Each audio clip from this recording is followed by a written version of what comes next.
wrestling fans, and welcome to another edition. I'm John Arezzi.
How you doing, everybody? John Arezzi here. On August 9th, 2024, we haven't done a live broadcast in a very long time. I am here to talk about Kevin Sullivan. Kevin Sullivan passed away early this morning. I had gotten a text, I think it was about 4:30 this morning, from Andrew Anderson, who was one of Kevin's dear friends, who informed me at, I'll get the text out here, passed away at 5:25 a.m. Got the message at 5:26. I had been talking to Andrew the last couple of days about bringing him on to do a tribute to Kevin. I had gotten the word 2 days ago that Kevin was taken off life support, and that his passing was imminent. And at that time, I decided that I needed to do a tribute to my friend of 50 years. And here we are. So I've invited Don Laible to join us. Donnie will be joining us. Donnie's known Kevin for just as long. We have clips of Kevin, of some of our past shows that we did with him. Kevin is somebody that befriended me, really the first one of the boys who befriended me in 1975. I was a young teenage reporter. I had met Kevin, who was doing work in the WWF. I was going to college in Boston. Kevin was from New England, and met him at Madison Square Garden. We struck up a conversation, a relationship. And for 50 years, he was my friend. We did a lot together. Kevin did a lot of my shows. He went overseas to Southeast Asia with me. And I worked very closely with Kevin and Nancy, his wife, woman. Kevin appeared on my radio show so many times. I took hundreds of pictures of him, interviewed him so many times. He did every one of my conventions. He worked with me on other shows I produced, and I am so devastated and sad right now. When I found out, what happened to him, and the GoFundMe was set up and everyone contributed, and I was hoping he was in rehab. I was hoping that, he would be in rehab and then come back home and go back out on the circuit, because I know he loved doing these conventions. The last time I saw Kevin live was at the Cauliflower Alley reunion in 2019. It had been a long time. We reacquainted. We got his new phone numbers. We had a lot of conversations up till not too long ago. And I love the man. And I can't tell you how much I love Kevin Sullivan and how close of a friendship I had with him. What a mentor he was to me. So today we're going to pay tribute to him. It's going to be hard to do it, but we're going to make the best of it, and we're going to relive some great memories about Kevin Sullivan. I want to bring on Marsh. And Marsh has been working very hard this morning and early afternoon to pull clips. Marsh, thank you for all the work, first and foremost, for getting everything together for this kind of impromptu appearance. We were going to tape a broadcast for my Pro Wrestling Spotlight Rewind podcast, but I said, let's go live. And I'm happy that we were able to do that. Yeah, absolutely. Me too. I mean, yeah, I knew we were going to have to do something for him. And I mean, I have to thank you first and foremost for taking me out to the Cauliflower Alley Club a couple years ago when you did, because that was the last time I got to see him in person. And I got to talk to him for a little while. And he even approached me at one point, and I don't even think he realized at the time that I was working with you. And I just got to shoot the shit with him for a little bit. And I remember thinking just how incredibly cool that was, because he was also, and I told him this, I know everyone in the Attitude Era talks about NWO, the Nitro Wars and all that. But for me during that era, the Taskmaster was absolutely my can't miss. If he was on TV, I was watching it, because I was also young at that age. That was my first really impression of him. I didn't know about all the other great stuff he had done. Yeah. I mean, he captivated me. So, yeah. Well, thank you for allowing me the chance to get to meet him a couple of times. He's such a great guy, and what a creative genius he was. And we're getting a lot of comments coming in, so please keep them coming. I see Dave Drayson, Dave Brzezinski, who's commented, and other people here who were sharing their memories as well. So yeah, Marsh, we're gonna have we're gonna have a good show to tribute our friend today, and we've got some cool clips to play and some interviews and audio and video. And but let's bring Donnie Laible on, because Donnie, there he is. Hey, Don. Hey guys. Thank you first and foremost for joining us here today, because you knew Kevin just as long as I did, 50 years. Yeah, it's so. It's a pleasure for me to talk about people that I grew up with in wrestling, people that you get to know later in life, aside from the public side of them. And I mean, for me, being here in Florida, Kevin Sullivan, back particularly in the early 80s, working out at a Tampa office with Eddie Graham and Dusty Rhodes, boy, he was a huge star down here working in Southwest Florida, all the way down to Miami. But my first time I met Kevin Sullivan was maybe 76, 77. When I would go to, back then, the WWF would run shows in armories. It was very personal, whether it was in Albany, New York, or places like Holyoke and Chicopee in the Springfield area. And I would go to the arenas there, and then the boys would hang around by the dressing room door area, and people were getting autographs and all. And I was trying to get an interview with Kevin Sullivan, and in Holyoke, one day he did. And I told him, I said, I'd like to do a story for Ring Magazine. He didn't know me from anybody, and I had my little tape recorder with me, and he let me talk to him. And ironically, one of the referees there, by the name of Fred Sparta, was asking me what I was doing there, because again, this was in the mid 70s when things were so much more closed. And when he saw me hanging around there, Kevin had walked away. I had made the mistake by saying to him, "Hey, I'm no kayfabe," and that threw him in a tizzy. He wanted to know why I said that, and I got scared. And for the rest of the show, I was behind the bleachers, because I was waiting to go back with somebody, and I was afraid that the wrestling group was coming to get me because I said I'm no kayfabe, but at least I got my interview with Kevin that day. How old were you, Don, at that time? I was 16 or 17. Hey, I'm no kayfabe at 16.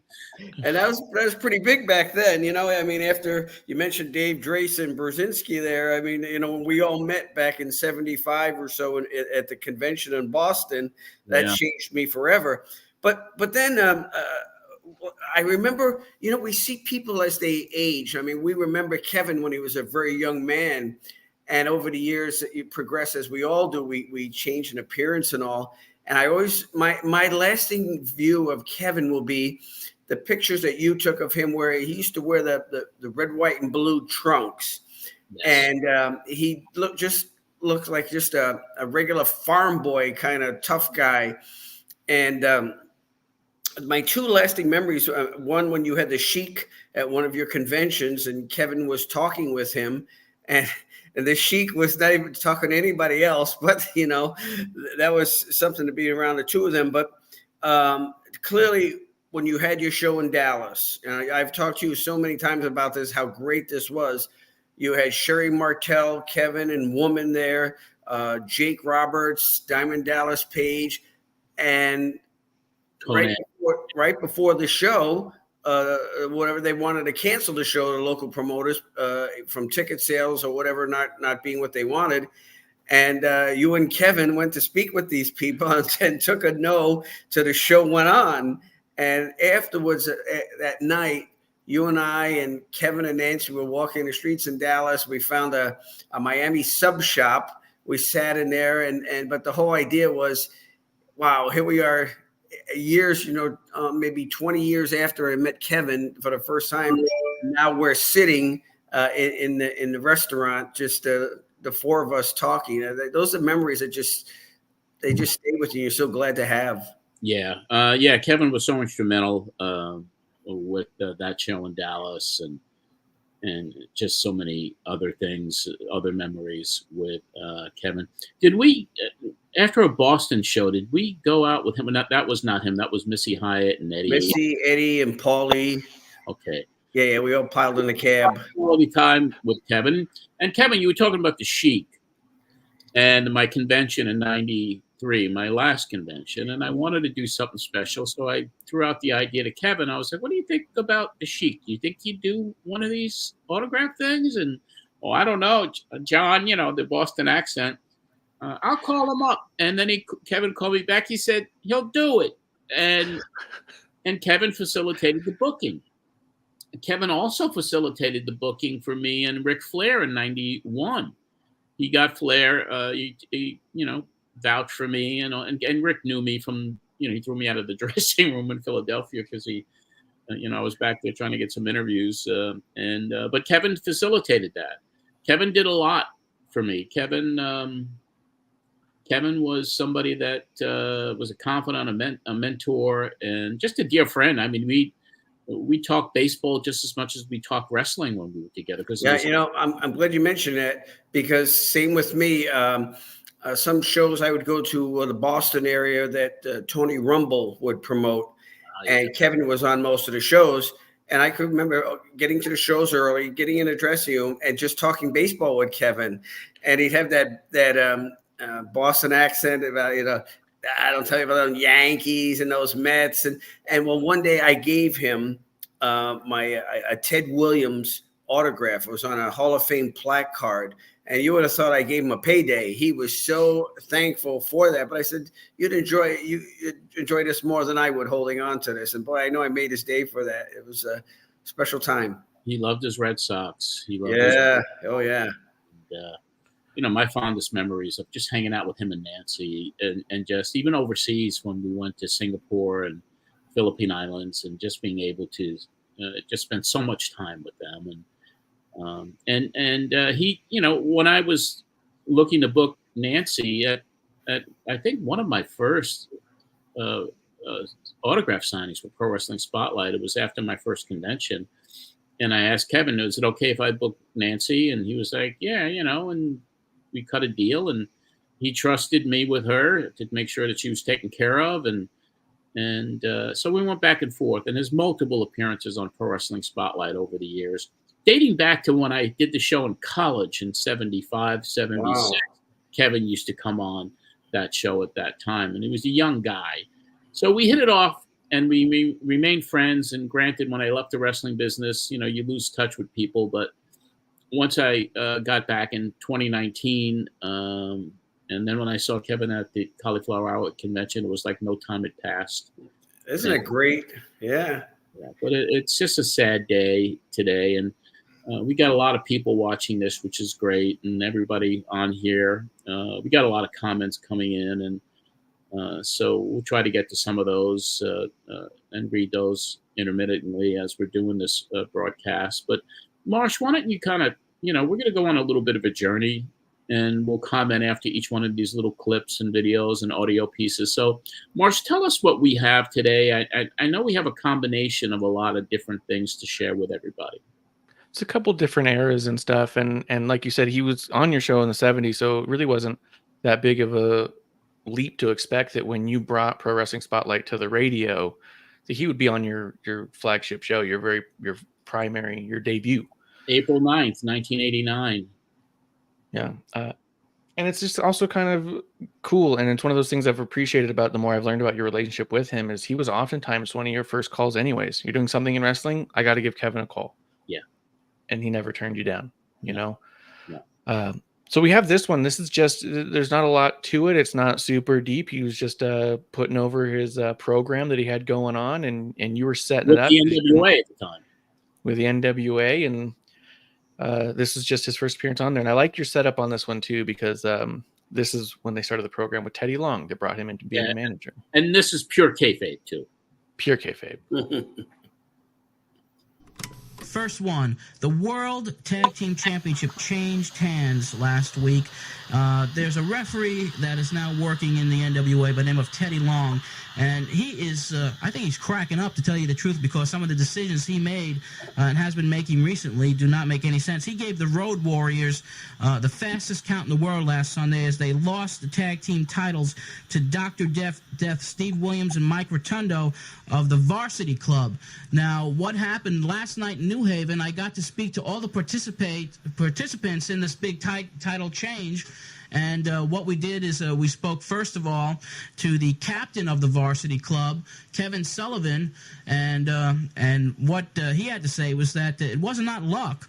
It was just a matter of skill that the Varsity Club defeated the Road Warriors, the most feared tag team in professional wrestling. So right now what we're going to do, we're going to get the comments, first of all, from Kevin Sullivan, the captain of the Varsity Club. For the Pro Wrestling Spotlight, here with the captain of the Varsity Club, Kevin Sullivan. Kevin, you guys had some luck last week. You got the World Tag Team Championship. There was no luck to it. There's no luck to it. 1, 2, 3. Maybe a little controversy because the first time that anybody's ever seen a lot of controversy. A little. You know, everybody has a different opinion. And what it was the people were shocked because the Road Warriors got beat for the first time on a 1, 2, 3. It happens to everybody. It happened to Muhammad Ali. He met his Joe Frazier. It happened to the Road Warriors. They met their Varsity Club. Yeah, but the Road Warriors now are livid. What's the next step here? Obviously, rematch? More livid. That's what's the next step. Is anytime they want a rematch, the same outcome is going to happen. The Road Warriors don't have a chance against the Varsity Club. It's that simple. And listen to that. You just keep continuing on with Steiner. When are you going to end it? I'm going to end it pretty soon because I have a plan for Rick Steiner. And believe me, the plan I have will absolutely shock the wrestling world because I am the evil genius of the wrestling business. The Taskmaster, the evil genius. Memories of Kevin Don from that era in 1989? Oh, my gosh. I haven't thought about the Varsity Club for a long time. But yeah, what a wonderful tag team. These guys were believable. They were believable because they were muscle. They kept to the mat, and it was a good style of wrestling that you could follow very easily because not a lot of high spots. And it's wonderful you have someone when Kevin Sullivan, the access you had where it was still, you're treating it kayfabe, and I don't know. I get very nostalgic over things like that, and for him to talk to you like that, that brings me back to a good time of wrestling. Yeah, it certainly was. It was, and Kevin was. I was just getting back in the business, and basically Kevin, navigated my way through the backstage and, introduced me around a little bit when I started the radio show. So he was always very helpful, even when I got back in, and always opened doors for me. He really did. So I had a question for both of you guys too, because there's been so many iterations of Kevin Sullivan, and this was obviously the Varsity Club. And I'd mentioned before, my favorite iteration was Taskmaster because it's what I learned him on. What was your guys' favorite era of Sullivan? Well, for me, it was clearly the mid 70s WWF. There was nothing flashy about him. He was pretty much in the opening matches, small in stature, but he always looked thick. His body was in good shape. And when he went out to the ring for that era, he gave you a good pro wrestling match where, people gave their effort. It looked like maybe he has a chance to win. He went down, he got up right away, because he started in the Boston arena with the Santos Wrestling School. And, he learned from a lot of veterans there. And it wasn't all flash. So when he came up, he was finding his way. But clearly seeing him at Madison Square Garden and Nassau Coliseum back in the mid-'70s, that was my favorite era. I really liked the chance that we had, and we're going to talk more about it, but Sullivan came on our last iteration of this show, and before he did, John sent me a ton of pictures that he'd taken of him like backstage at Madison Square Garden, and he had like dark brown hair. He wasn't what I saw him all at all. Yeah, I remember back in those early days, like you were mentioning. I mean, he was thick. He had those big thighs and just was and he was tough, and he won a good portion of his matches. So he was always somebody that was kind of B level. He wasn't going to that A level, but he traveled around territories and he just made a name for himself. And then, with his creative mind, the booking then evolved. My favorite era, Kevin, I think I liked every one of them. I really do. I didn't see a lot of the stuff he did down in Florida with Fallen Angel and that whole faction that he put Mark down. Lewin and King Curtis, all of those guys. Yeah. So I didn't see a lot of that. I was kind of out of the business at that time, but I loved the Varsity Club. I even loved what he was working with Mick Foley. It's Cactus Jack. As kind of the mentor, and he's slapping Cactus around, and and they developed such a strong friendship as well. So everything Kevin did was amazing. And one memory I have, and I was so happy for him, that Shea Stadium show, the very first one that they did. Kevin actually had a match against Jose Gonzalez. I think it was the opening match. I was able to put photos of him there, but all of those eras were great, and just once again being able to work with him, being able to kind of book matches with him on the tours that we did, and what a leader he was, and always thinking, always coming up with an angle or an idea.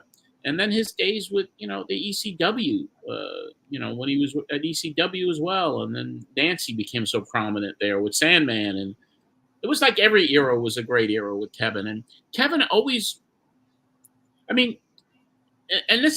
when I got back into the business in 19, and I met him at CAC, we had our first conversation. He was like, John, get that IWAS started again. I got a lot of people over there in Southeast Asia we can do stuff with. And he was serious about it. And I was like, Kevin, I'm out of the promoting business, man. He goes, well, Ray, we'll clean up, brother. We'll clean up, brother. So, it's like every memory I have of Kevin, there's not a bad one. And even I got a really funny one, and it may be a little off the wall, but I'm going to share it.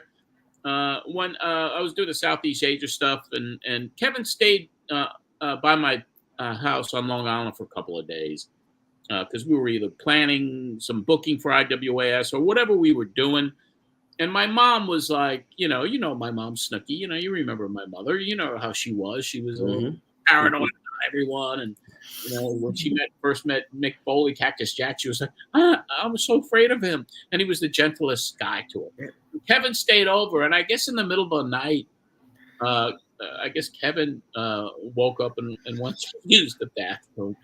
And my mom used to be she'd be up almost all hours of the night smoking a cigarette, and then he came out of the guest bedroom, and he walked in, and he scared the shit out of her. But it was just so funny. He started laughing, and she started laughing. But those are just some of the memories, man. John, I was just thinking of where Kevin excelled in the States too, was in the promotion based out of Knoxville, the Continental Wrestling. There was I remember him there with Ronnie Garvin and Boris Malenkov and Ron Fuller. When were we at that convention? Were you at Yes. that convention when they had that chain match and Kevin was on the card? Yes, I took a bunch of pictures, and I think I sent Marsh a couple of those. 1978, and we were at Chilhowie Park in Tennessee, Chilhowie Park. Yeah, and he was on that show, and it was a Sunday, and it was a chain match. Yeah, I mean, he reinvented himself everywhere. Everywhere, yeah, he did, because he was kind of clean cut there, even and his different eras, and even the way he's like you said, reinvent himself. Different look, different gimmick, but always so freaking creative. Always so creative. Marsh, what do we got next? I got a question for you, and we got a couple things about it because I mean I've got a few things from the IWAS tour because I just was so fascinated by it. Yeah. And there's actually a question in there that kind of ties into it too in our chat by Dennis Langhang. He says that it's ironic that he was often billed from Singapore and then went there wrestling with you guys. What was he billed from when you were there? And we did a watch along in episode 84 when Kevin came on of his match out there with Sunny Beach. And he was billed from Singapore, and I remember I laughed because I was like hometown hero. Yeah. Do you remember the origin of why he billed himself from Singapore so much? Because we also know, just real quick, that wasn't his first time there. I had asked him that flat out, and he said he'd gone a bunch of times. But go ahead. He had a love for Southeast Asia, and he went there several times. Maybe it was because even guys like Mark Lewin and Curtis IUK or King Curtis, he had he went on a lot of tours there, and I think he visited there too. He just loved the area. He just loved that part of the world.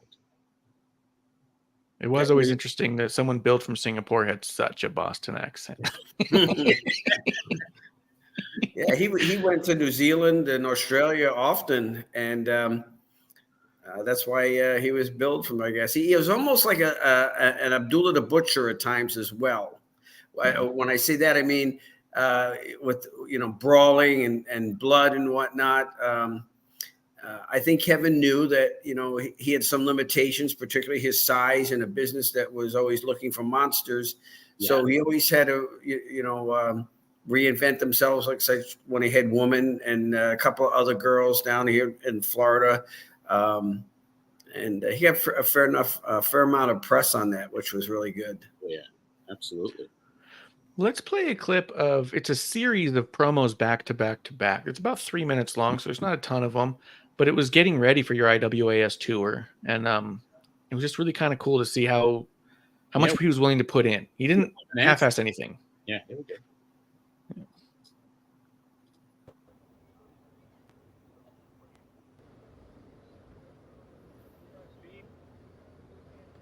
I'm Kevin Sullivan. I'm with the hottest wrestling group of all times, International Wrestling All-Stars, and I'm coming to your hometown. You better be there, because if you're not, I'm going to walk down your house, kick down your door, snatch you off the couch, and bring you down there anyway.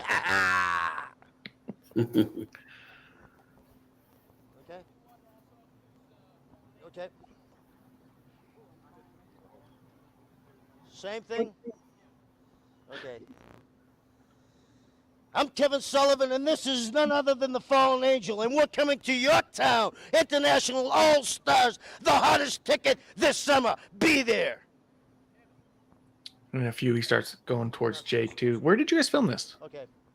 We filmed it down in Tampa. Okay.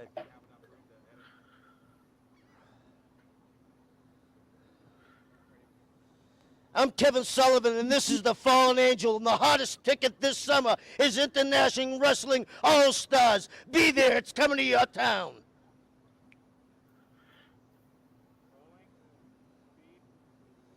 The Fallen Angel is going to accompany me, Kevin Sullivan, to the hottest ticket in the world today, International Wrestling All-Stars, and they're coming to your town. Be there.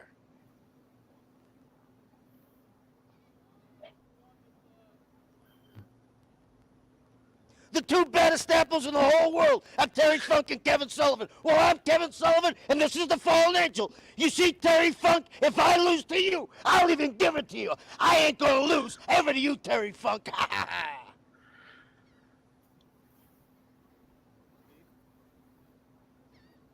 Terry Funk, no company could sign this match, no federation. It took the International Wrestling All-Stars to sign it. You and me, brother, one time only. I'm so confident that I can win, I'll give you the fallen angel for a week if I don't. Ha ha ha!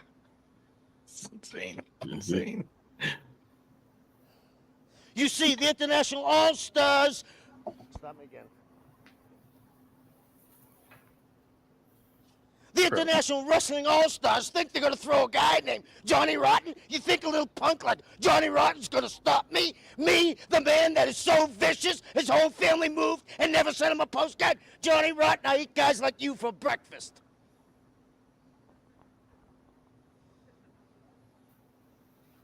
You see, the International Wrestling Stars think they must be President Clinton. Fair trade. They're going to deal with Mexicans. The #1 Mexican champion of the world, Conan. Well, Conan, you're going to meet the buck stops here, Sullivan, because once I get through with you, you're going back over the Rio Grande in a pine box. Fair trade or no fair trade?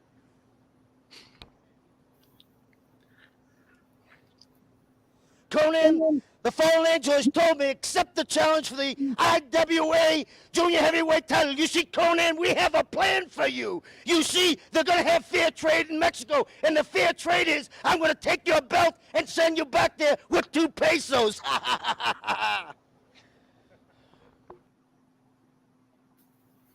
Very cool. Yeah, he worked Conan. Conan loved it. Conan and Kevin hit it off. I mean, immediately, and what a friendship developed there. And we had Kevin in a wide variety of different matches. You know, we were in Singapore and in the Philippines. And in the Philippines, we did 7 days in a row in the same venue. And some of them were matinees and an evening show. So we had to be really creative in the booking. So everybody got to work with everybody else. You know, so it was really, really cool. And, you know, all of that IWS tour, that footage with Kevin and everybody else on that tour, it was loaded. And Kevin was, you know, kind of my right hand on that entire run. It was amazing. John, do you have any idea of where his services will be and when? I do not. I reached out to Andrew because Andrew, we wanted him to come on the show today. And after Kevin, you know, we were going to put him on the tribute show that we were taping for release. But when Kevin got the text that Kevin passed, I haven't heard from Andrew. I texted him once, tried to call him, but Andrew would certainly know. I think George Napolitano will probably know. I'm sure it'll be public, but it probably will be. I don't know if it'd be down in Florida because I know he lived in Washington as well, but he lived in Florida for so many years, and I believe that's where his family is. So we'll, you know, if we have that news, we'll let everybody know. But at this point, Don, I don't know. Yeah, he was living just in a little island off Seattle. I remember he was talking about that when he was on. Yeah, when I had one of the calls with him, he was talking about it, and he was like, John, I'm surrounded. I got a lot of military people right there. I'm safe. I'm protected. So I was like, you know, sometimes I couldn't decipher what he was saying, you know, because Kevin, like, you know, some of us would like to partake a little bit in the, you know, in the wacky tobacco, you know, but yeah, that was some crazy couple of calls I had with him, but I still can't believe it. I just can't fucking believe it. I can't. When I got my tickets to go to CAC this year, I immediately started looking up all the Kevin Sullivan stuff I had lying around because I was like excited to see him again. I was like, can't wait to see him, especially because now I've talked to him a couple times. We did the show with you, and so I was like, I might get a chance to talk to him a bit more, and maybe, you know, but yeah, it's a hit. Now, from what I understand, I mean, I don't know all the details, about what happened. I think it was at a convention. They said he had do you know anything deeper as far as, you know, how this happened? And because I know it happened at a wrestling convention. He fell or something happened. He hurt his leg and he developed an infection. And yeah, I just remember that it was that he had collapsed, and I didn't think much of it. Yeah. You know. Yeah, and then you know, with so many people supporting the GoFundMe and for his rehab and the medical bills, and then it was just kind of like I was on the phone with Mitch Steinfeld, the other day, and he was like, Kevin was taken off life support, and I was like, what do you mean? I thought he was on the road to recovery. And Mitch was a young promoter out of New York, and he goes, yeah, George called me, Napolitano, and said, would you come? Kevin is off life support, and he's going to pass, and would you come with me to the service? So I haven't talked to George, so it's just a shock, man. It really is. No. Before we go into the next clip, I have something that's kind of, you look back at it now and it's sad and everything, but there was a rumor back in 1992, Don, and I don't know if you remember this or not, that there was a rumor that Kevin had been murdered. It was in February. I hear that. It was in February 1992. And at that time, I had Pro Wrestling Spotlight newsletter that I was doing. And this is the March 9th, 1992 edition of it. And I'm going to read it so everyone can kind of get an idea. And this is, it's hilarious in a lot of ways. So here's the actual article that I wrote.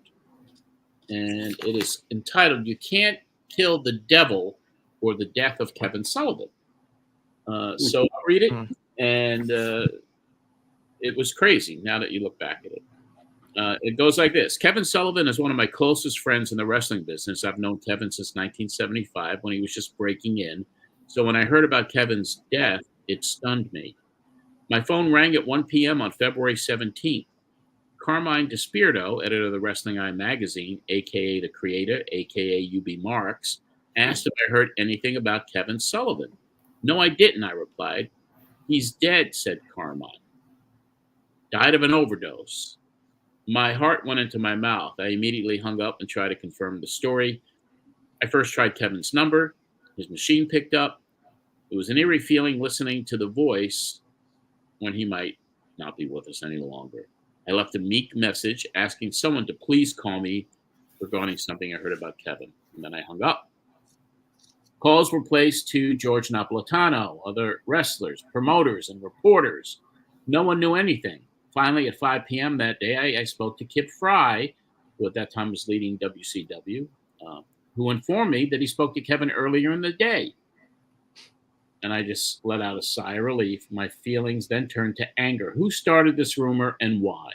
That night, I must have received 25 calls, all telling me Kevin Sullivan was dead. And there must have been a dozen different causes of his death, from a drowning to being shot to the drug OD. The stories were getting more fantastic as they were coming in. I was really angry about all of this, but getting more curious about Kevin and Nancy and what was going on and how they were reacting. The following day, I got a call from Nancy. She said that it was a madhouse at their place for the past 2 days. They literally got over 100 calls about Kevin's death. I asked her to have Kevin call me. Later that evening, my phone rang. This is a dead man calling. I picked up and spoke to my dear departed friend Kevin. And what follows is Kevin's description of the events surrounding his death. I'm not going to read it in Kevin's voice, but this is what Kevin said in the interview that I did on the phone with him that I aired on Pro Wrestling Spotlight. John, all this started on Friday. I got a call from Janie at the WCW office, and she said she heard that I died in a car wreck. I assured her I was okay, and that was the end of it. On Sunday, Nancy and I went to get Hump, Oliver Humperdinck, to go to the Ed Gertner Memorial Service. In the car, Hump told me he got a call from a girl he knows in Charlotte, North Carolina, who said I was shot in a bar. This was even stranger. We stayed away from home on Sunday, and Monday we get home at 5:30, and in our parking lot is the chief of police, who's a good friend of mine. He was ready to knock down my door because he heard I was dead inside the apartment. We got in the house, and there was 100 calls on the machine. Here I was at a memorial service for a friend, and everyone's saying I'm dead. It's nuts. The craziest story we heard was that Hump was at my house with two guys. There was a drug deal that went bad, and I had a gunfight. I was shooting everyone. I was killed, and Hump was kidnapped. What the hell could you get for a ransom for Humperdinck? 2 pairs of sweat socks? Then we heard Nancy was locked up for conspiracy. It was mad. At least I know I got a lot of friends. Apparently, the rumor started on the CompuServe computer service, which has a Wrestling Insider information program. The mix-up probably resulted with confusion over Buzz Sawyer's death and some idiot not knowing the facts. The story is funny in a way now, but when you hear about the death of a friend, it's scary. Nancy summed it up when she said, "Remember one thing, John, you can't kill the devil." Crazy stuff. Remember, something like that happened back. Sometime it was in maybe the 90s. I'm sorry. It was something back in the 90s about Perry Saturn was killed. And I heard all kinds of things, whether he jumped out a window, died of a drug overdose or something like that. And things just cascade with, sometimes with all that. The rumor mill, mill, I'm sure. But that was and it was kind of ironic because I didn't even remember it. And then this morning, after the news had broke that Kevin had passed, I went on Slam Wrestling, Greg Oliver's great website, slamwrestling.net, and the headline story was Kevin passing, and there were some pictures that I took of Kevin on there, and Kevin wrote about this and transcribed it directly from the newsletter and put it in Kevin's in the article about Kevin passing. So when I read that, I was like, I don't even remember that. And then I was like searching for a tape. I couldn't find it. So I pulled out my old newsletter and there was the story. And I decided to read it here today, just, to kind of bring light to something that crazy rumor mill years ago. Just so goofy. It is. Just steamrolled and became. And it's so funny too. I'm calling from beyond. Yeah. And all the different reasons that were in that, there were so many different rumors, some being shot to all the other, it was like overdoses. I mean, just crazy. And that was when there was no internet, really. That was just gossip. But I have to tell you, Marsh, it was always exciting when I was around John's house and the voicemails, particularly on convention time, anybody in the business had a message on John's voicemail. It was exciting to listen. You have 50 messages, and then there's Moolah, and I love you, and there's Billy Graham. There's Johnny Valiant. It was like, come on, I gotta I gotta get booked. so many. Everyone was reaching out at that time, and it was some crazy stuff. But Marsh, what do we got next? Let's play, because we've been talking about the IWS and him coming on. I have a little clip from when he was on, and I kind of asked him straight out just to kind of show that, like, how available he was, about if he had any hesitancy to go on a tour with you being a new promoter and all. We bring Kevin on. Let's do it. Hey, guys. Hey, Kevin. Great to see you guys. Great to see you. I have to say, first and foremost, that I have been pleasantly surprised that Kevin Sullivan is now on social media. Yeah. I mean, I live on an island. I couldn't be any more isolated. I thought I'd come in to the world again. What memories stand out before we get to some of the clips of some of that time period when we went over there, Kevin? It was just, they say the grandeur of Asia. I mean, the food, the sights. You really acclimated well to it, John. I mean, he had everybody hanging on his arm. I mean, we went to Cebu, right? Yes, the island. They put us on an island, remember? Yeah, Cebu City. Yeah, very famous island in the Philippines. We had those huts right on the water. It was wonderful. I mean, it was. The grandeur of Asia was terrific. Yeah, I have a lot of footage of that, of the entire island. I don't have the footage. I've kind of edited the footage out of me getting oiled by some of the locals. Yeah, I actually had a wonderful couple of days there because I went diving Yes. Really, really nice. Yeah. Yeah, everyone Was kind of. there- It's always good, Marsh. Was there any hesitation when you got the call from John about doing this tour? Because you No. had never been out there, right? Oh, did you say I'd never been? No, I'm asking, had you ever been out that way? Oh, yeah, I've been there quite a bit. Yeah. Okay. So I love that part of the world. Yeah. Yeah. So you jumped right on it? No hesitation? No hesitation. And, it's my friend John, so I Wow. knew everything was going to be great. Yeah. What could go wrong? Johnny's bringing me out.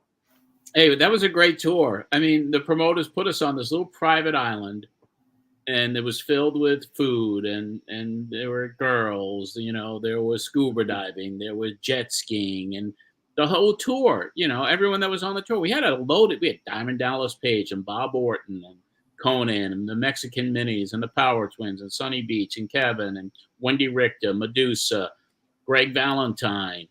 It was loaded. It was a loaded tour, and everyone, and that was the thing. It was a good tour. Everybody got along. Paul E was even there. Paul Heyman, he came for the first week, and that's where he put Public Enemy together. Ted Petty and Mike Dorham, Johnny Rotten, Rocco Rock, and it's like, so he saw them there, and he got to meet Conan for the first time there, and so that was that was a good feeling, and everyone treated us like gold there. And there were some shenanigans that went on, as you would. I think Johnny Rotten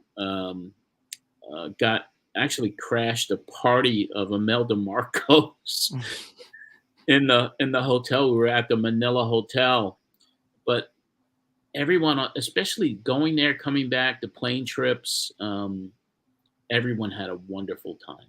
Everyone had a wonderful time. Even Warlord and Barbarian, even Warlord, who was a little cranky if he didn't get to eat on time. But he was the only one I was kind of scared of.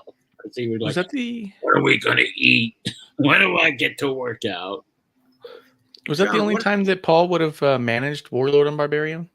Probably, yeah. Yeah, we cut promos, and they were the IWAS Tag Team Champions. And Paul was there managing them. And he also managed DDP. He also managed Bob Orton. It was like he was doing triple, quadruple duty. But after the first 7 days of a 2.5-week tour, he says, I'm going home. I was like, what do you mean? I'm going home. I got the numbers I need. I got everything I need. I'm leaving. And he left. And he was gone. That was the end of it. And he didn't even travel with the group going over there. He came by himself. Huh.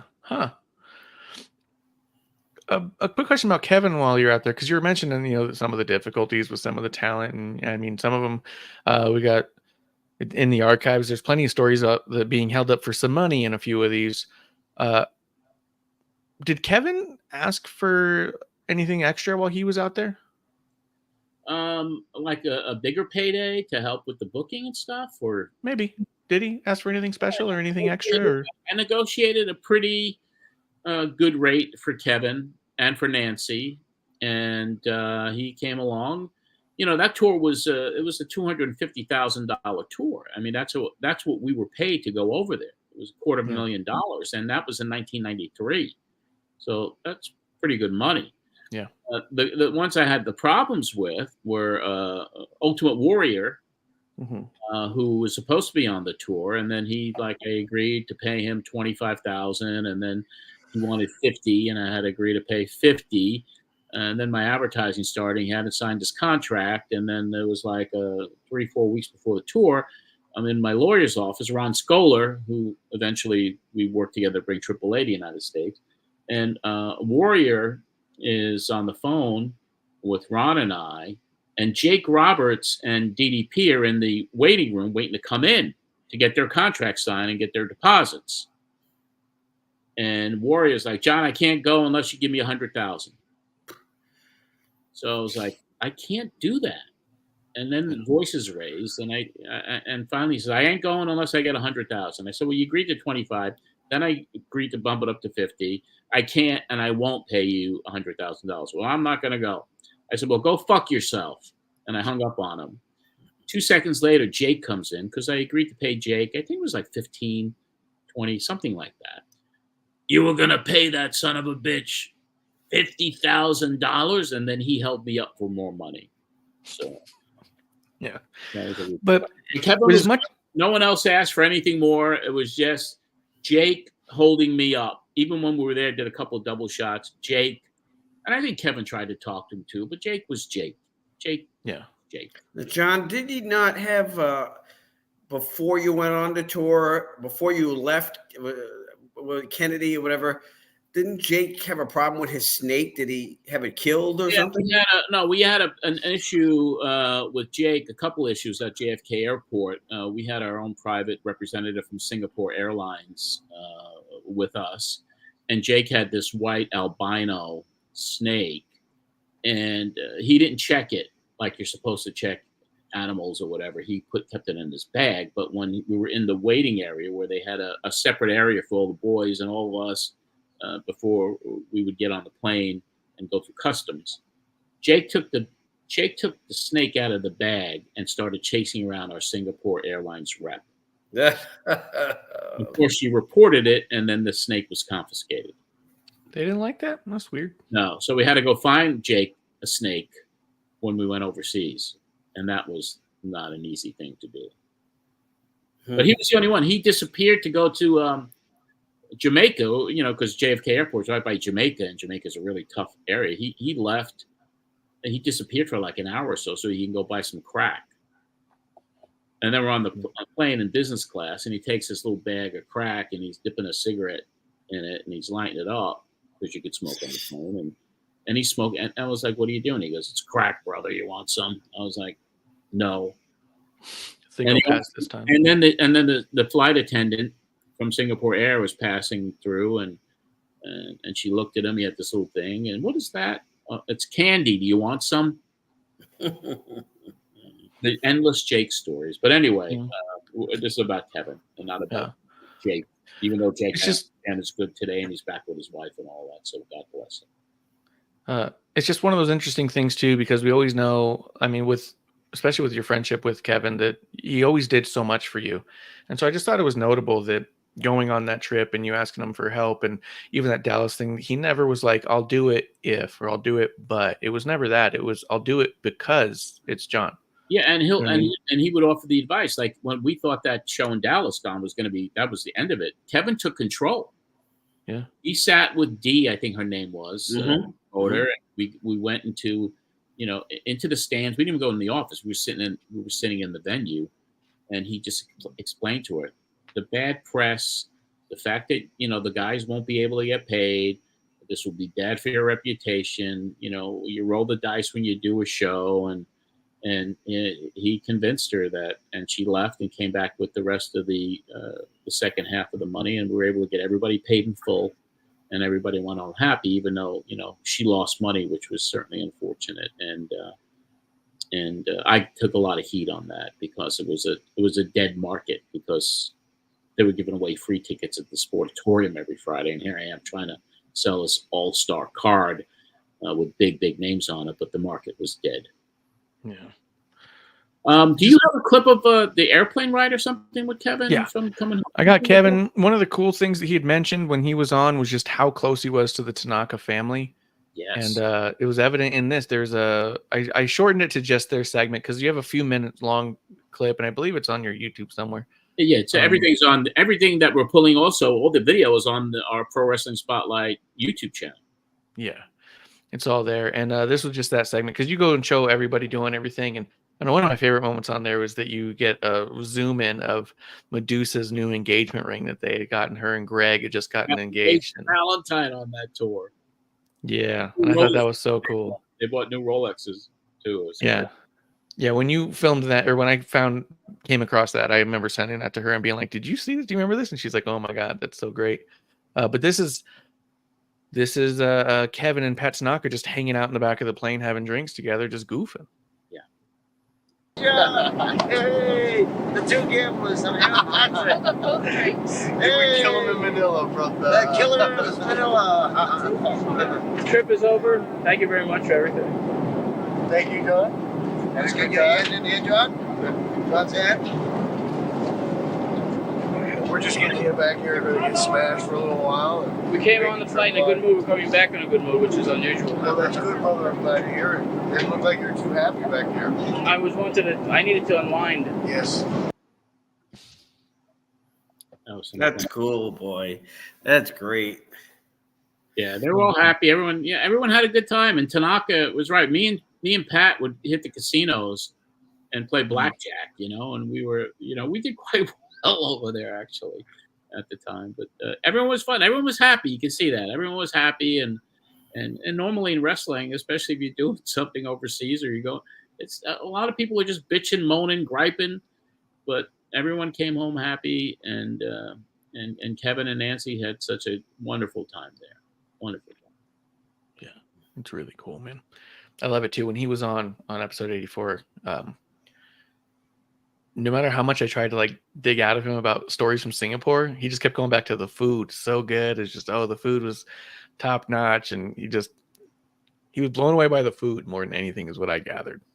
You know what I particularly liked in that last clip was Nancy on the far right, just waving and being happy and thoroughly being happy, smiling.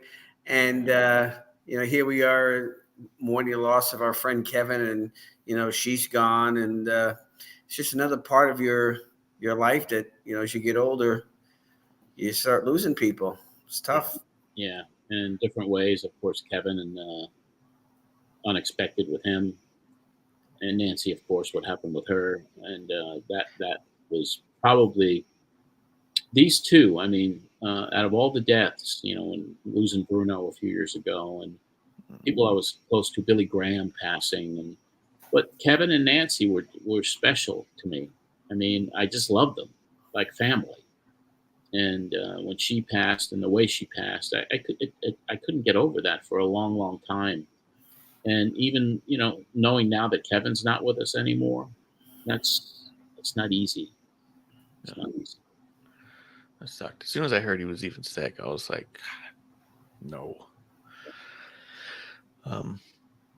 But yeah, no, like you said, Donnie, just how happy they were. I also took note of the fact that it's funny that you mentioned she was on the far right, and I was all like, it's funny to me that Kevin wasn't in the middle. He was on the window. Right. Pat was in the middle, and then she was on the end. And I was like, it's just kind of funny because it, to me, solidified even more just how tight he was with Pat. Yes. You know what I mean? Like, it's and plain. Pat was over. Pat was over. We billed him from Manila. Yeah. And we put the strap on him. He beat Bob Orton. He beat him bloody, right? Oh yeah, and then Orton, busted him open with a shot to the head with the belt, and yeah, we had some bloody matches over there, and the people were like, they were shocked. It was almost like it wasn't like a traditional American audience because they were quiet, they would cheer, and they would get shocked at some of these things. Yeah. Do you remember where you did the IWAS show that had Conan versus Sabu?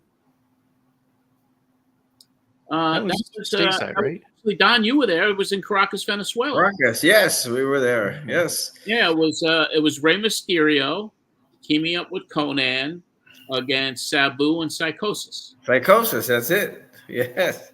And Don, you did double duty. You were not only a referee, you also came out with, I believe, Nikolai Volkov is the Bug, the manager. Known locally as La Cucaracha. I got to tell you something. We got to laugh, but anybody who knew Nikolai, he's one of the few guys that nobody ever said a bad word about. Nikolai was very tight with the buck, and I can remember when we roomed together. When Nikolai got there, because remember several of the wrestlers had trouble getting out of Beirut, Lebanon, which is amazing. These guys would go for a show over there. And he strung a clothesline across our hotel room and washed his clothes in the bathtub and had clothespins that was hanging the clothes along the clothesline in our hotel room. It was just so classic. That was a crazy few days. From the Savoldis booking like some of the same talent I had who didn't show up on mine. Beefcake and Jim Neidhart were two of them. We had Matt Bourne there on that tour, and the craziest thing was Hercules Hernandez. If you remember, Yes, we left him there. we left. We left him in Caracas because He missed his flight. Yeah, because because those two guys, the sumo death team, I guess there were two guys. I don't even know where they came from. I don't know who. I don't even know how I booked them and who referred them. But there was this tag team, and one of the guys separated his shoulder. Yes, in the opening matches, and then the doctor, they prescribed a Percocet or whatever, some painkillers for him, and then he went to get the prescription filled, and then the pharmacist gives the prescription back. Yes. And he shows up at the hotel, look what I got. And then all of a sudden, all the boys started taking the prescription, running to the pharmacy, filling it, and then handing it back to somebody else to get a prescription. Yeah. Wonderful time. But with Hercules, he was so gone that he was passed out in the lobby. And I think maybe you took back, he had his ledger or something with all his personal information and was just laying there. Yeah, but we couldn't get him up, and I was like, "We're gonna leave you," and he didn't care, and he just found his way back, and he got his ledger back eventually. So, but that's crazy stuff. Anyway, Tony, you were on the show a number of times, obviously constantly on the show, but there was a few times I was pulling up these clips of, or just digging through clips, Kevin Sullivan. You interviewed him quite a lot backstage. Was he kind of one of your go-to guys that you knew you could get something out of? Is that for John? No, it was you. You interviewed him backstage, Donnie. Oh yeah. An awful lot. I know who it was for. Yeah, because you know, again, not everybody would talk to people because there was still some case of kayfabe, or some people weren't trusted well. But when you're around for a while, there becomes a sense of trust. And again, like with me and Kevin, we always talked baseball first. And, you know, it shows that you have other interests than just, give me some information. He wasn't easy for me. He was easy to go to, and all the stories I was doing in the magazines, I'd always do quite a bit on him. It was always positive. I would never do anything to intentionally rip on somebody or whatever. I think they all appreciated, Kevin included, that A, I did something on them, and B, it was always putting them over. Yeah, absolutely. And I'm asking some of these questions because I just can't put over enough how much I've heard and come to understand of just what a good dude he was and how genuine he was overall.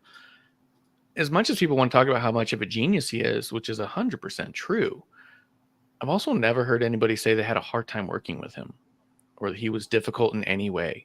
Yeah, me either.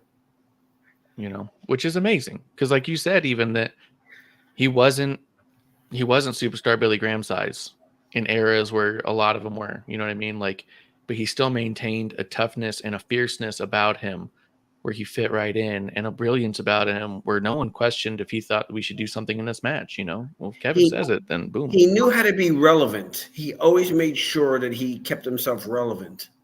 Yeah. I want to play this one last audio clip.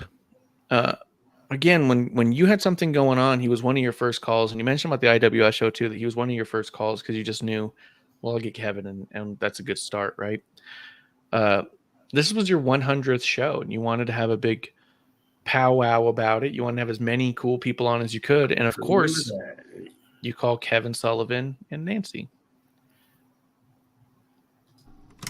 And now we're going to be joined direct from, I guess, his lair down in the southern part of the country on the beach. Kevin Sullivan, and Kevin is, of course, one of the mainstays of World Championship Wrestling. Kevin, are you with us? Yes, I am, John. And first of all, congratulations on your 100th show. I listened to it myself as much as possible. You had a great show today. Well, I appreciate it very much. And, of course, what I'm trying to do today is bring on the guests, which we pretty much cover hard news stories here each and every week, but the guests that, my favorite guest over the last couple of years, and, of course, you're one of them.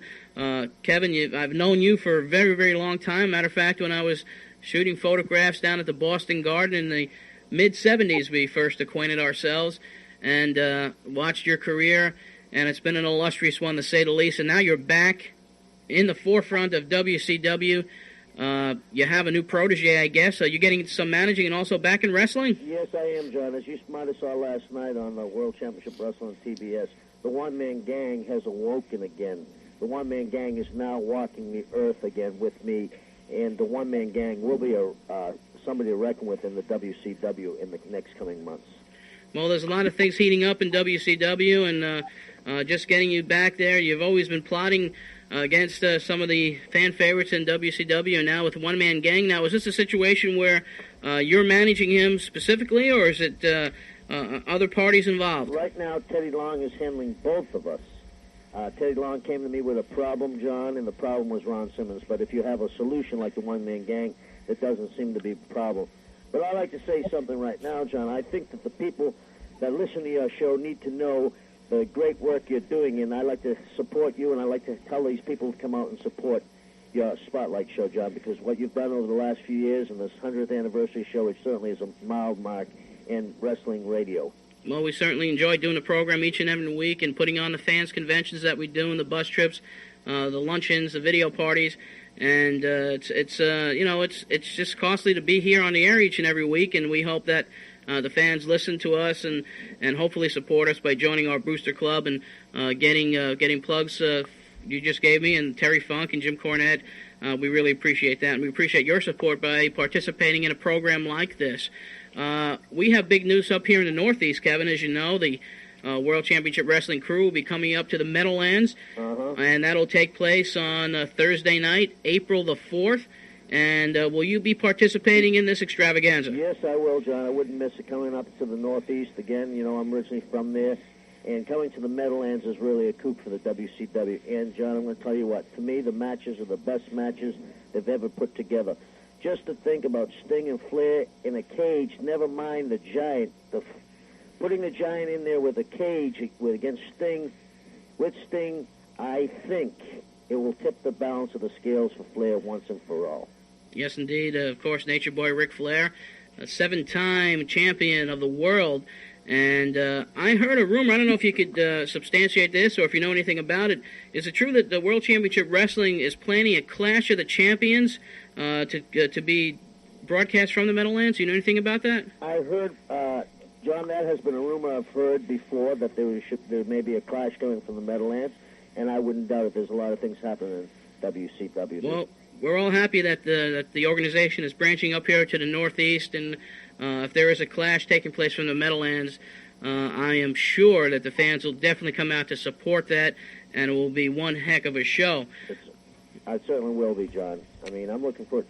I like to, you've done a lot of support for the WCW, and I like to see the people support you, especially on these bus trips you have and your show. I mean, I think your show is a worthy thing. It promotes wrestling, and I like to reach out to all the people and say, support John Arezzi at this time. No matter how much you tried to go kayfabe, he kept going, I'm here for you today, pal. And it was so funny because Mick Foley showed up, Cactus Jack shows up, and towards the end, and then Cactus and Mick, were talking on the air, and yeah, that was a special day, the 100th show. And Don, I think you did almost every single one of them with me too. Yeah.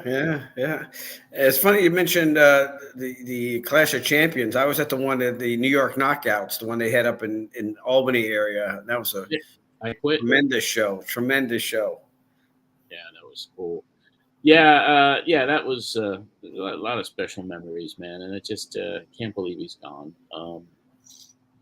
But I think that's about it for the clips too, right, Marsh?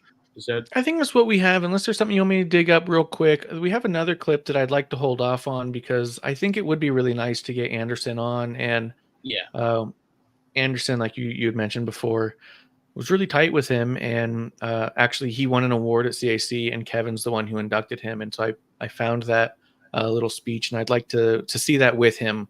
At some point. That would be good. And it's kind of funny because at that I didn't remember Andrew from years ago. I didn't. I had no clue. And then when he saw me, he came up to me and just started hugging me and thanking me. He goes, "You don't know what you did. You changed my life." I was like, "What do you mean?" I don't even remember the guy. I didn't. Yeah. Oops. Because he met Kevin at my convention. That's where they first met. How old was he? Would he have been at one of your conventions? Yeah. He was young, and Kevin, and they hit it off. And every convention that Kevin was at, Andrew was there with him. I mean, over all these years and traveling together. And so we will bring Andrew on because I'm sure he's got some amazing memories of Kevin, and we'll share more stuff on Pro Wrestling Spotlight Rewind on the podcast and YouTube. But I had to do this today. Yeah. I mean, I didn't want to wait. I didn't want to wait to tape a show and then release the show as we do each and every week, the Pro Wrestling Spotlight Rewind. And Don, listening back to these first shows that we're going through now, we brought you on initially as almost like an indie wrestling reporter. Mm-hmm. And it wasn't a week until I think we got into the second month of the run of the show. Then you became the guy with the news capsule. Well, yeah, because I'm sure I badgered you for that. But what happened was I've told this story before when the NWA had their big show in Boston in '89. It could have been June or July of '89. You went to that show, and that's when I hadn't seen you in a while. And you were talking about your radio show, and I was going, "Boy, I'd like to get on there. Boy, I'd like to get on there." And you said, "Hey, you want to come on the show?" And it was a great show.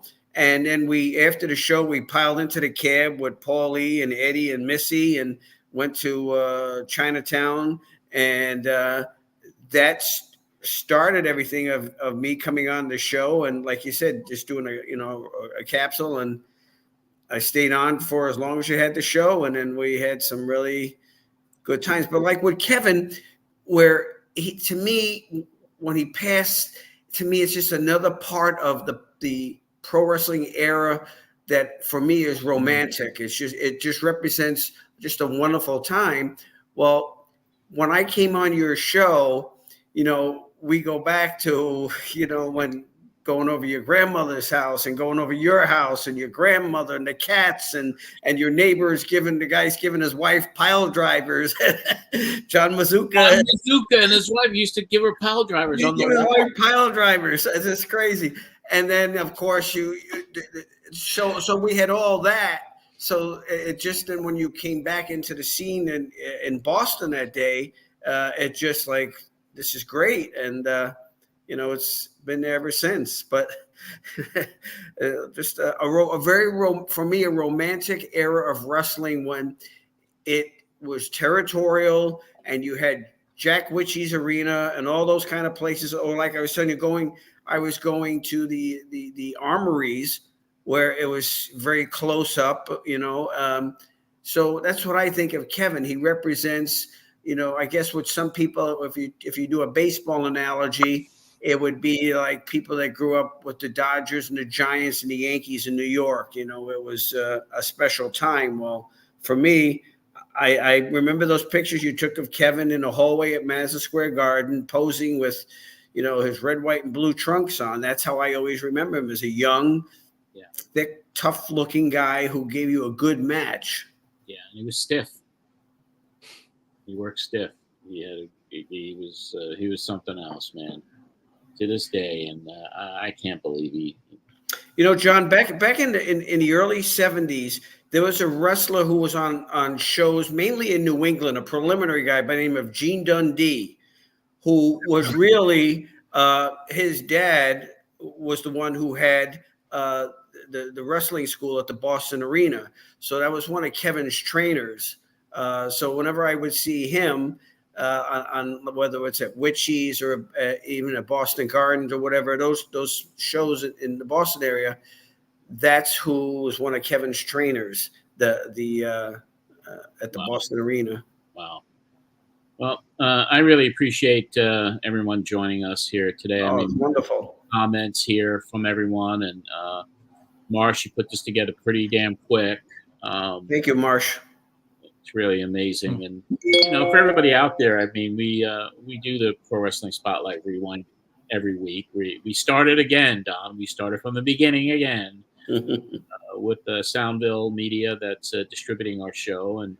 And so this is as I said, this is the last time we're doing it. So we're in 1989 now. The show runs to 1995. So we're 35 years into it.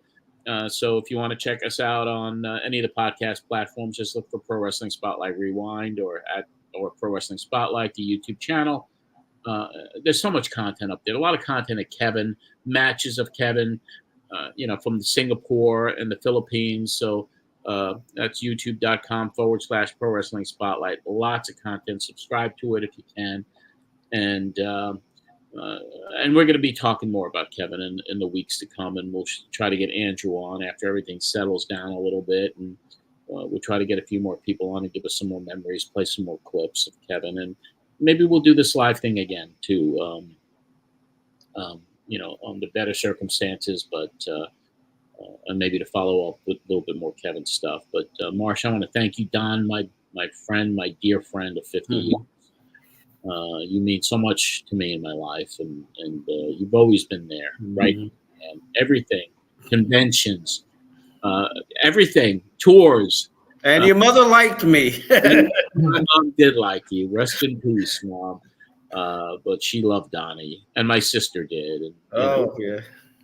How amazing was it? The one time your mom called in and you were on remote and Donnie's with you on the phone, your mom calls in to check on you during the show and you're like, is this my mom? I was calling in, I think it was, where the hell was I? Was I in Singapore or no, LA? I was somewhere doing a live remote, and it's like, let's take a call.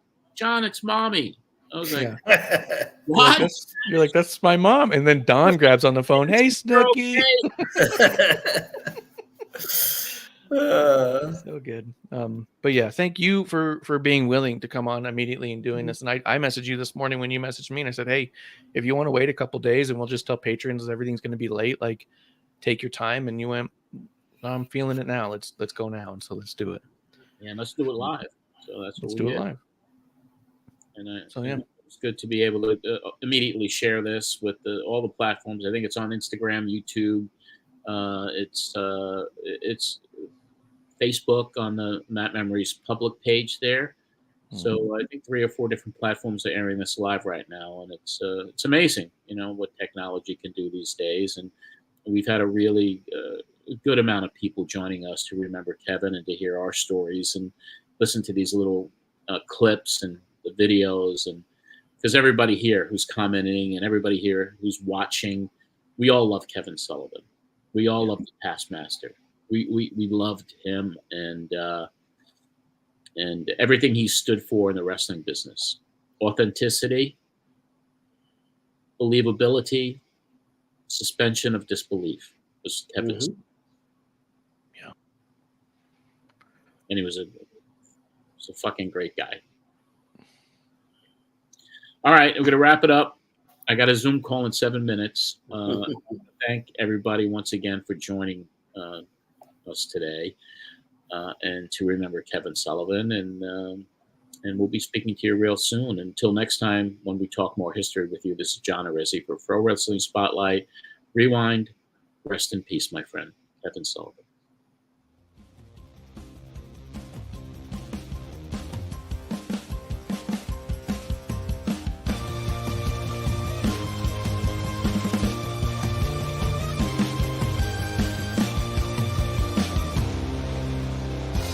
Well, fans, that's all the time we have this week. I'm John Arezzi. See you next time, everybody.